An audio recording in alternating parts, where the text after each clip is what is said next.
Welcome to Penrose Learning, where we make understanding easy. You begin by confirming prerequisites, a verified channel with two-step authentication and access to the platform that hosts the copyright match tool. Once done, open the Creator dashboard and locate the Rights Management or Content Tools section. This is where matches are generated.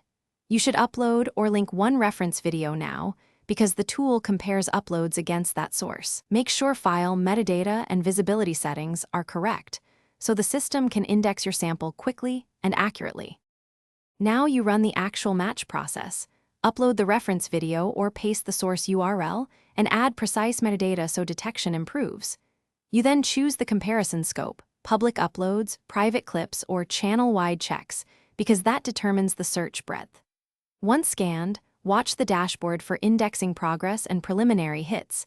The system may take minutes to hours depending on volume. If matches appear, review timestamps and thumbnails to confirm whether they are true positives before moving to claim or contact steps. Finish by resolving matches. You review each hit, compare timestamps, then choose an action, claim, request removal, or message the uploader, because each route has different timelines and outcomes. Make sure to export evidence like original upload dates and project files to support disputes. If you see no matches but expect them, rescan with alternate clips or extended segments and make sure your reference metadata is accurate. If problems persist, contact platform support. Provide case ID and screenshots to speed resolution. Thanks for watching. If this was helpful, leave a like and consider subscribing. See you next time.